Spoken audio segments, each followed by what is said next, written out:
How's it going, guys, and welcome back to the Bochum career mode. Hope you're enjoying the series so far. I certainly am, and I can only apologise for not uploading the past couple of days. I've been a little bit ill and haven't been able to record any episodes, but we're going to get straight back in and hopefully get back onto a more regular upload schedule. I can only apologise to the 4 or 5 people that may have watched this, but you know, I still would like to keep uploading this regularly, even if nobody's really watching it.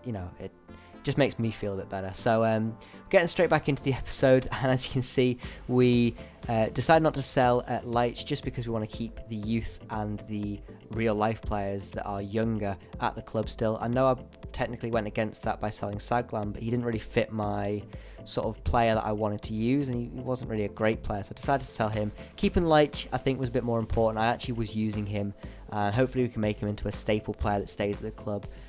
Hopefully for when we get into the Bundesliga. You can see here we signed Kim Jin-ya, a young wing-back. He can play on both sides of the defence, left-back, right-back, probably even centre-back if we really wanted to.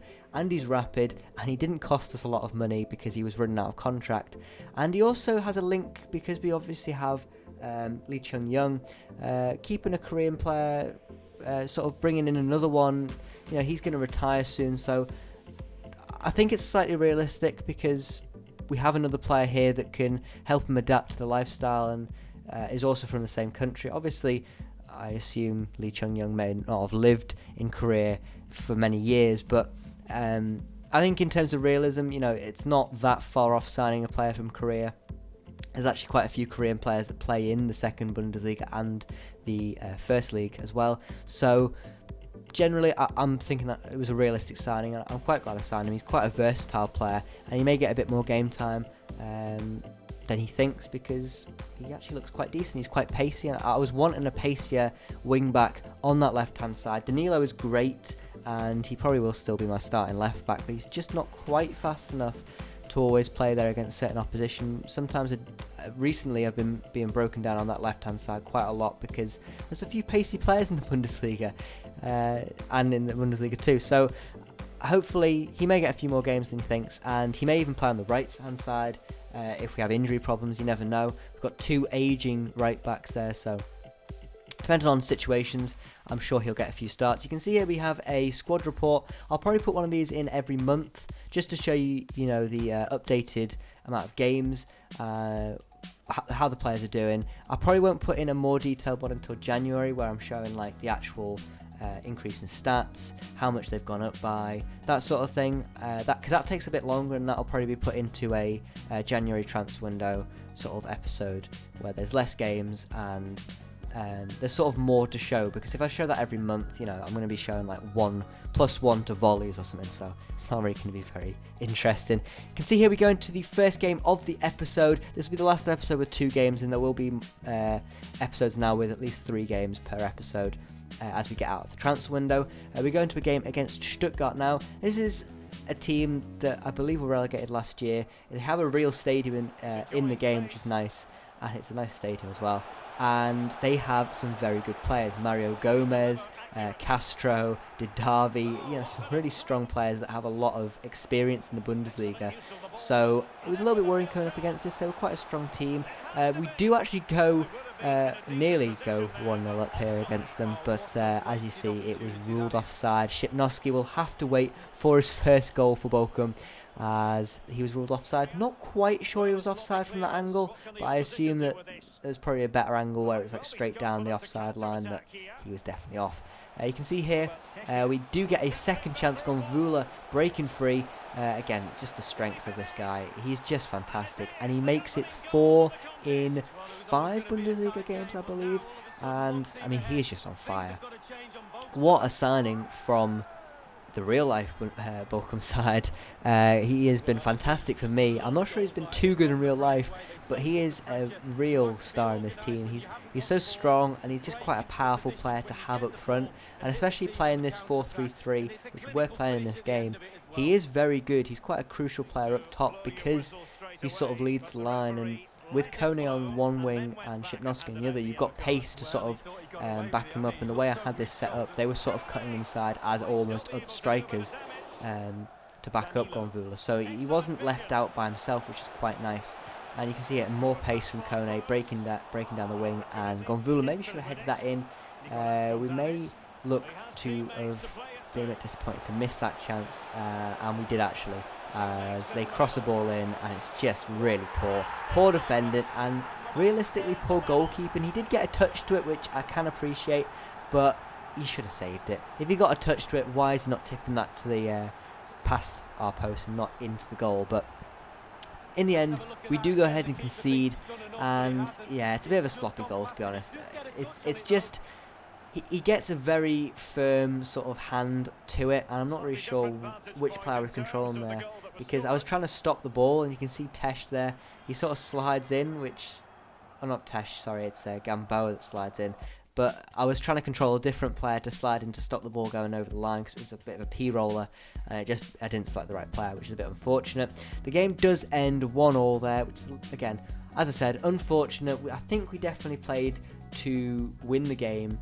Even though Stuttgart had a lot of chances, they were actually not amazing chances. They were a little bit outside the box, and to be honest, we had a couple of chances to kill the game off. And, you know, that was much earlier on in the game. I believe in the 50th minute, you saw Gonvula heading it over the top of the goal. So, I think, realistically, we maybe could have killed the game off in the 50th to 60th minute and just passed it around for the rest of the game. But we didn't, and we were made to rue our missed chances. So, we go into this next game against, I believe it was Dynamo Dresden, playing the same formation, the 4-3-3 that did work in the previous episode towards the end of one of the games where we got a comeback. You can see here we were playing it in the Stuttgart game, and we were then playing it in this game using a few different players. There were some players that were complaining about playtime, and I don't know, I was wanting to not make the players unhappy, because I do know in this game it is a little bit broken at the moment. You can lose your job by not keeping players happy, so I was trying to keep some of the players happy, like Fabian, who is, I believe, the club captain. So he was playing in this game, and it didn't go so well. Poor passing from me. I'm just struggling with that. This is going to be a theme in every episode. Such poor passing by me. I need to just learn to hoof it. When I've got the ball, sometimes my players are not good enough to just pass it out, and you can see that a great assist from Gamboa, to be honest, but stupid, really poor by me, and it was 1-0 to Dresden. I think they were doing pretty well in the league at this point. If not, they were having a good season. You know, I actually thought they were supposed to be a little bit lower down, but they were up into towards the top half of the table and performing really well. We do get ourselves level here. Gonvula again scoring another goal. This man is consistent, and it's actually a really nice, well-placed goal into the back of the net there. And we make it 1-1, and yeah, I think we were playing okay. It was sort of 1 for 1 in terms of chances, but Fabian, really not sure what he was doing there. He was trying to earn himself a place back in the team, and he may as well have just handed a letter of resignation in right then and there. That was absolutely appalling. I don't know what the experienced centre-back was even thinking.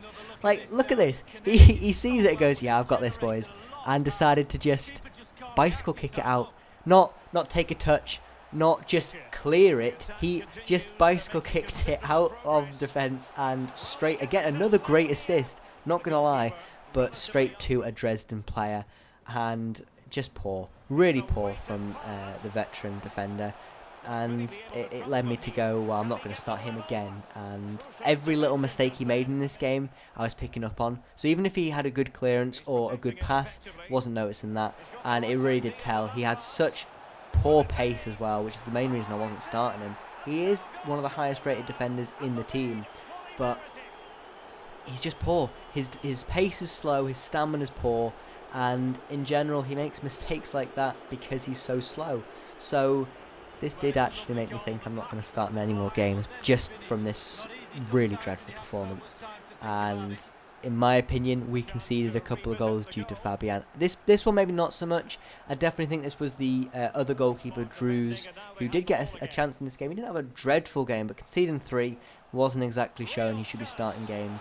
But yeah, I gave him a start, and Drews maybe should have made a better save at his near post there. We do pull one back here with Kone in the 82nd minute, leaving us some time to get the equaliser possibly.